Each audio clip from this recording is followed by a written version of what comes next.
Hello and welcome to River Rock Financial Group, LLC's presentation of the Trifecta Wealth Building Strategy.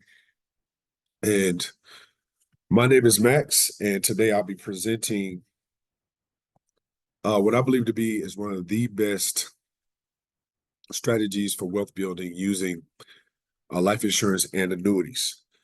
So first of all, what is River Rock Financial Group? River Rock Financial Group is a life insurance agency that specializes in all life insurance products and annuities. At the end of the presentation, I will go through some of the carriers that we partner with and represent, all great companies.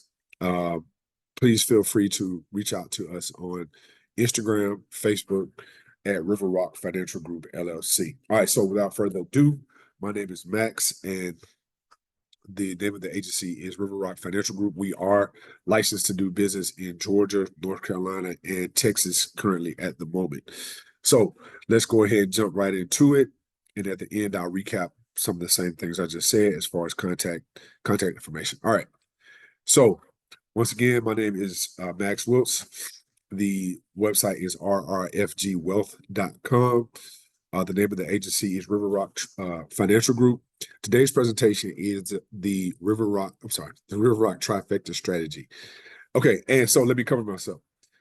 All examples are for illustrative purposes only, not a representation of any particular investment or an offer of insurance coverage or benefits.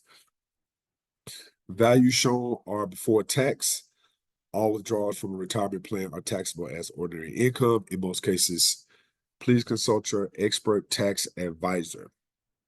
All right, so today's presentation, once again, is the Trifecta strategy. But first, before I get started, I do want to talk about how insurance has been used by those that are rich and wealthy and continue to be rich and wealthy, and how they use insurance as a strategy to pass down, create passive wealth, income, and assets to protect themselves and their families over time. Time is the key. So what the rich and wealthy people do, they understand time and money and how those two are related. So building wealth is a time strategy. It's not a quick fix. It's not a instantaneous thing. And most of the population does not understand. Most people don't understand this, or if they do understand it, they're not utilizing it. So my job, my goal, my purpose is to educate people on how insurance has been used to create and pass down wealth. And it's not expensive. A lot of people think insurance is expensive, which is what I'm about to get into now. So historically, it's been used to increase and pass down wealth, insurance has, and also avoid tax mechanisms. Here's the key: to avoid tax mechanisms and grow and accumulate your assets and wealth and cash over time.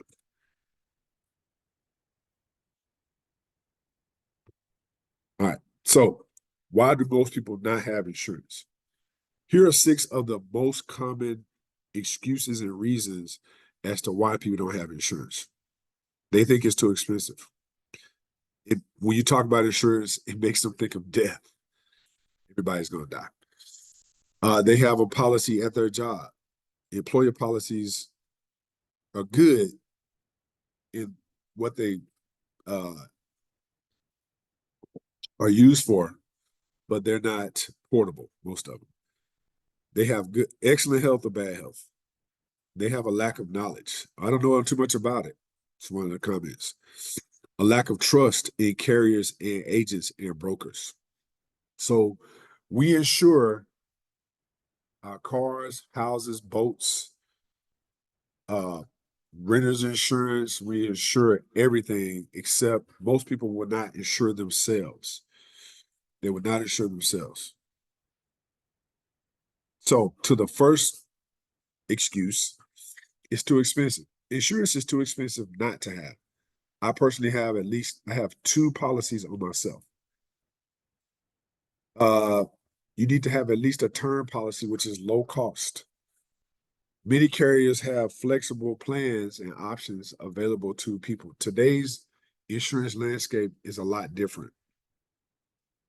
Insurance carriers are no longer looking to not insure people, they're looking to insure people. So they have created several different products that are designed to insure more people in today's world. The benefits of insurance outweigh the cost.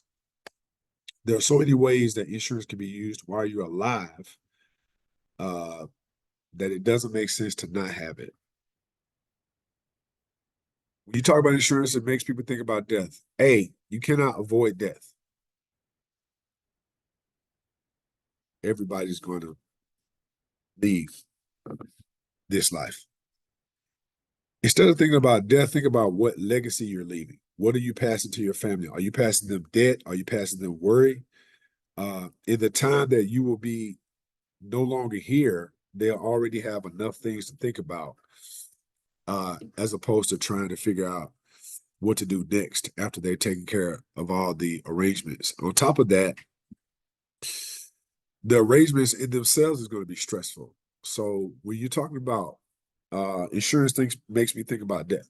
Well, you can't get around it. You can't go. You have to plan for it. Life insurance is about life. It's not about death. It's about going forward in life. So when you talk about passing down wealth and accumulating cash, accumulating assets, avoiding taxes, these are things that you want to pass to your family. Not, I'm thinking about death only. It's for the continuation of life. I have a policy at my job. Most policies are not portable unless you're willing to cover the cost of that insurance policy when you leave, if you're terminated or you decide to leave. Now you have other types of insurances at the higher levels of employment. Uh, as a matter of fact, some employers for high key level employees give them mutual funds or annuities or some type of accumulation insurance product. So what happens is that person takes that with them. Now, if you're not one of those people and you leave or you're terminated, that policy does not follow you.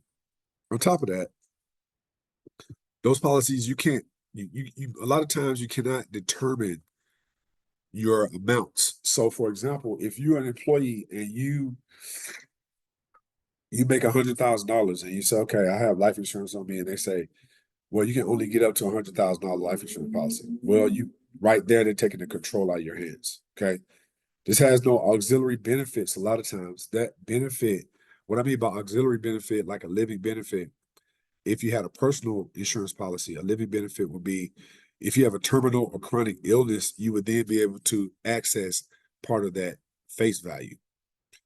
So if you had $100,000 and you had a terminal illness, and the insurance, if you have a private policy or individualized policy, you can say, I want to access $75,000 to take care of whatever. Okay. You can't control your values with uh, employer handled policies. I got excellent health. Excellent health is the best time to get insurance, not when you start to get, you have bad health. Excellent health means lower premiums, more options, etc. Challenge health is not a barrier to life insurance. There are policies that are guarantee issue. They're lower face value, but they're guarantee issue. So again, health has nothing to do with not having insurance. Your health should be the reason why you get insurance, whether it's good or bad. And I always use this. Annuities are great because they have no medical exam. So if you are able to afford anything, a term policy or an annuity is the least you can do. All right. Lack of knowledge. You don't ask questions you don't know. Insurance brokers and agencies and insurance carriers, insurance companies, underwriters, they're held to another standard. It's a very heavily regulated industry. Uh, a lot of different trainings go on, a lot of oversight. So if you don't ask, you don't know. Insurance companies are bound to tell you the truth about policies. They cannot uh, hold anything back. So you have to ask questions because they can't But there are bad people, don't get me wrong, but insurance companies are bound by law to do what's right. All right, and then so this is kind of piggybacking on what I just said. Uh, the industry is heavily regulated, which means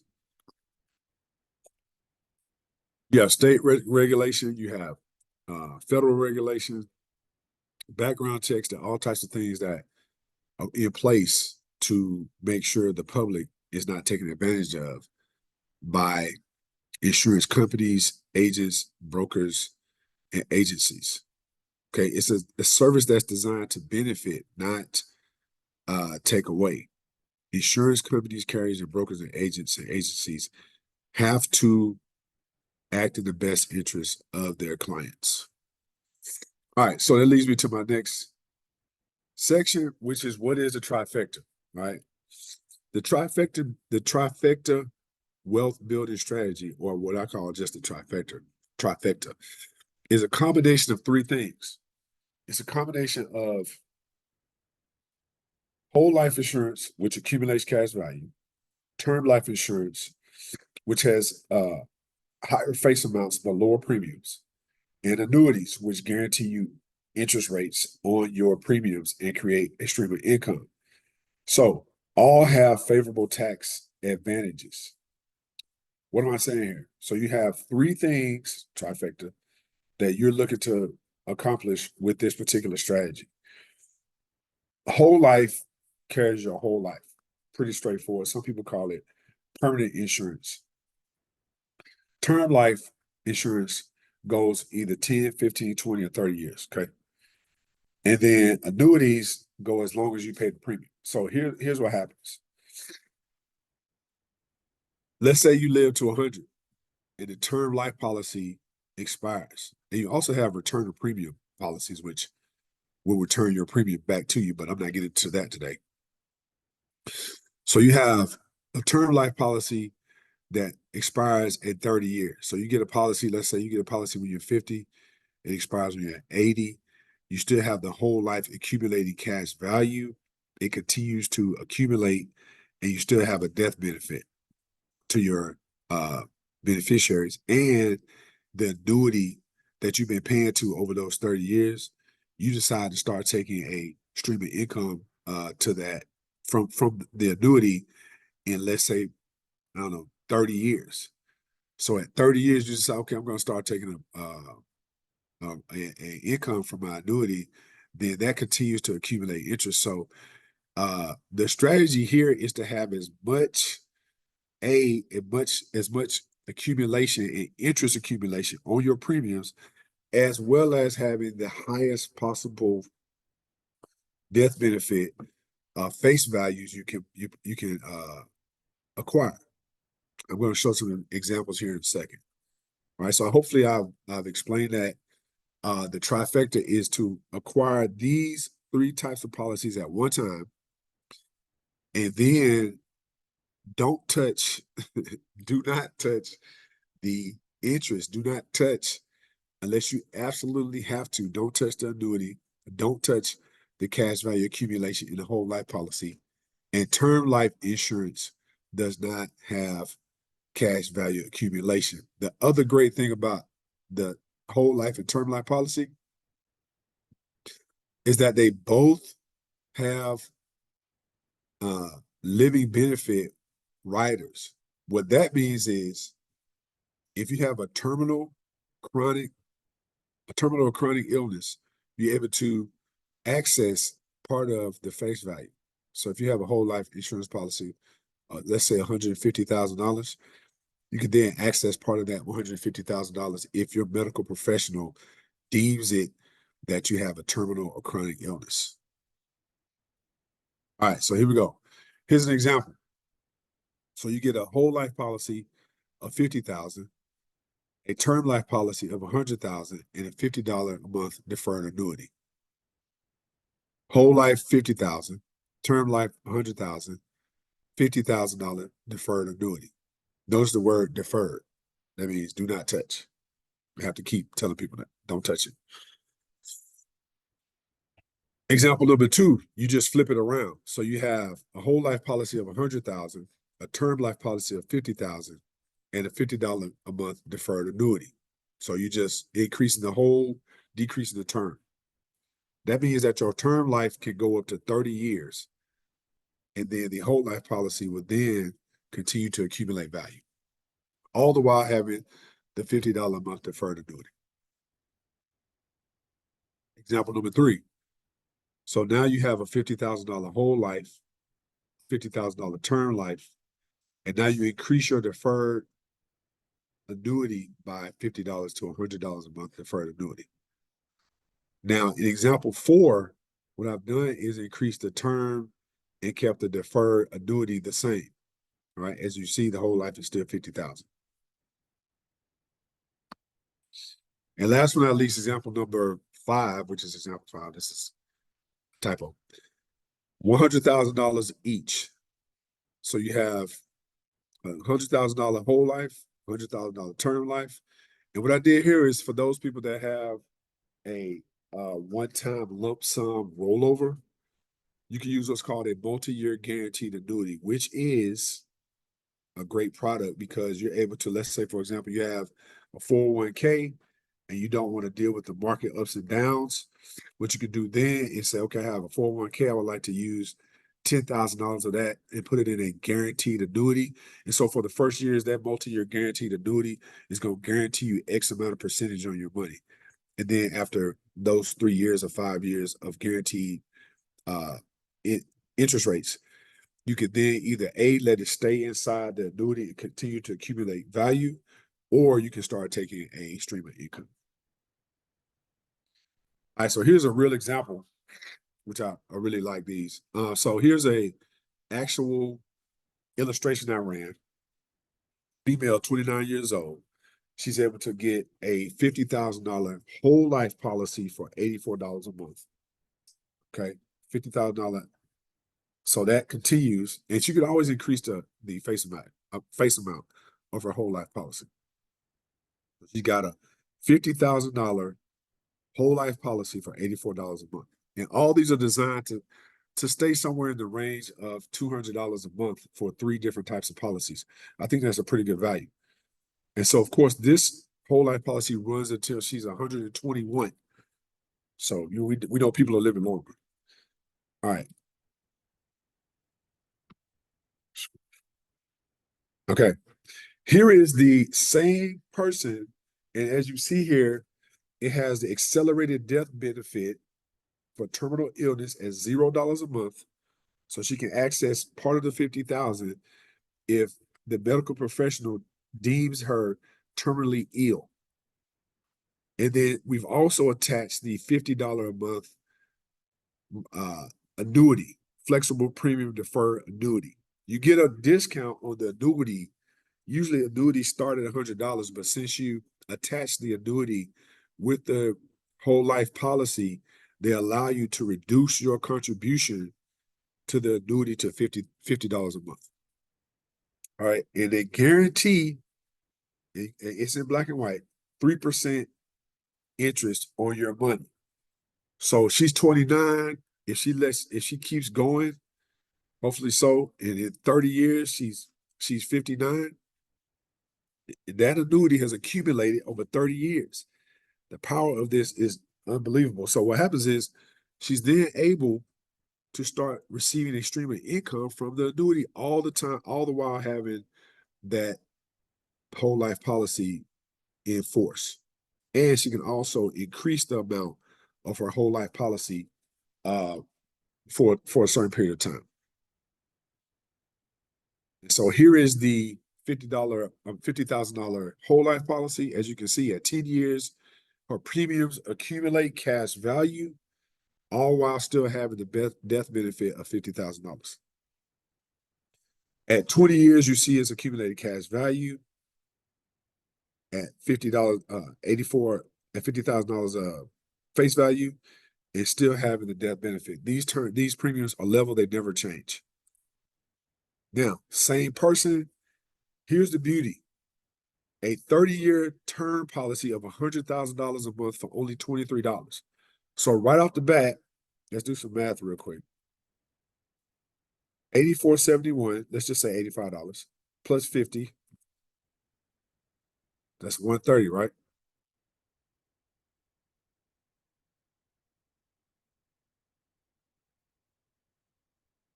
135, I'm sorry.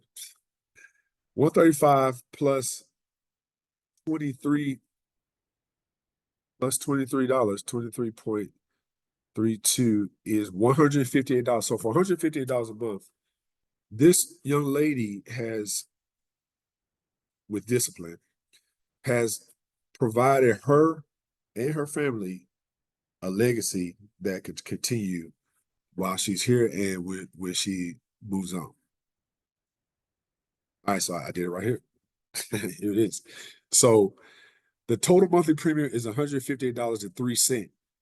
And for that, the total insurance benefits with a higher term of $150,000 face value, total $150,000.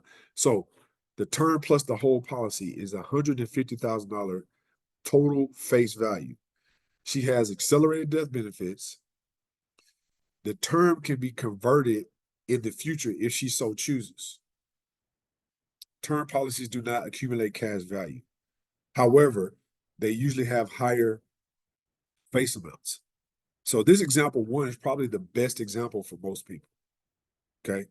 The annuity builds with interest over time, creating a future income supplement. It's deferred, which means it continues to accumulate that 3% interest over and over and over again. It just continues to compound. Now, I don't have an example of the annuity because it's so long, but I probably may do that at a later day. I think I did an annuity. All right, so here's somebody else. Female, 39 years old.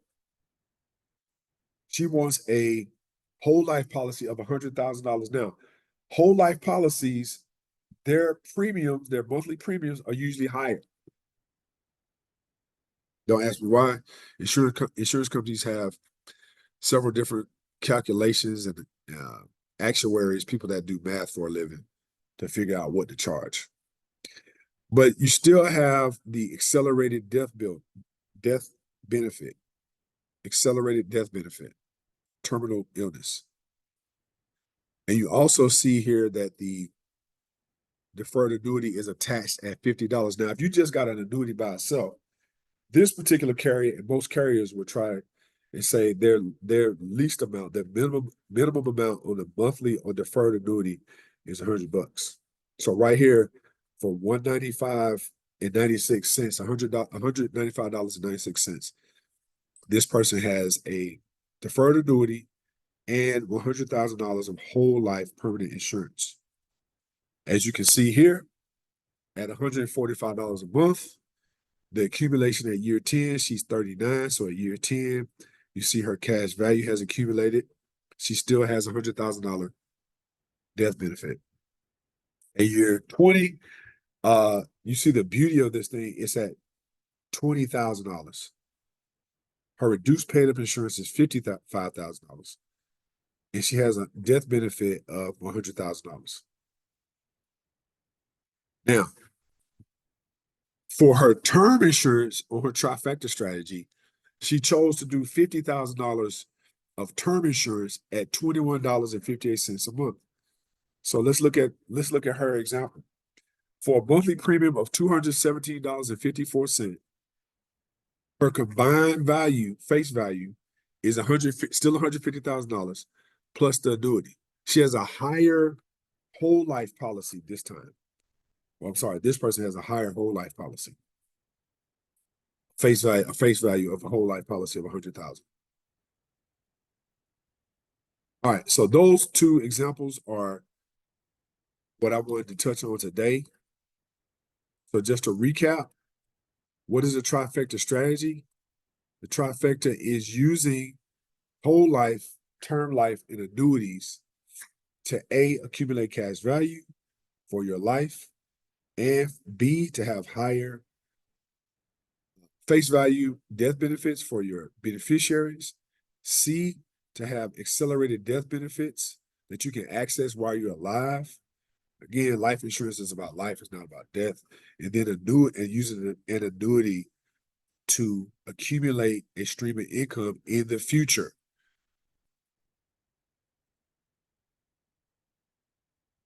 Example one, for a monthly premium of $158.03, total death benefit, a total face value of $150,000, an annuity that builds cash value. Example number two is a little bit higher, but you have a higher whole life policy. Again, whole life policy premiums are usually higher. Term life policy premiums are usually lower. And annuities usually start at $100 a month for deferred annuities. Now you have several different types, some lump sum, some monthly. That's another presentation. So let me ask you 4 questions. Do you know what will happen in 10, 15, 20, or 30 years? Nobody knows. Can you afford to not do something, act now to place you, your family, and your people that you care about in a better future financial position? How will you outpace inflation in the coming years? We all know everything's going up. So during retirement, it will make sense to have as many streams of income as possible. And one way to do that is with whole life insurance. And, oh, I forgot to tell you, you can also borrow from your whole life policy once it accumulates cash value. So how are you going to outpace inflation? People with IRAs, I'm not knocking any IRA product. There are several different investment products that employers get to their employees that are tied to the market. And when markets go up and down, they are affected by inflation. Annuities are not affected by inflation unless it's a variable annuity. And even then, they have several mechanisms to stop your losses. With annuities, you do not lose your initial investment. With other types of products, you may lose your initial investment. I'm going to stop right there with that. All right. And then, do you believe in delayed gratification? A lot of people I've talked to have said, "Oh, my people not going, they're not going to benefit when I'm dead." Well, that's a very selfish way of thinking. So your gratification for yourself and for your family is the most important thing I would like to stress here today. All right, here are some of the carriers we represent. All of them are great carriers, great companies. In today's presentation, I presented from a great carrier that I represent, Royal Neighbors. They do a great job. They're prompt, they're responsive, all of them are. But that's the product that I showed you today. All right. If you'd like to go ahead and get started, you can contact me on Instagram at River Rock Financial Group and Facebook at River Rock Financial Group. And my email is here, River Rock Financial Group LLC at Gmail. And until next time, leave a legacy for your family.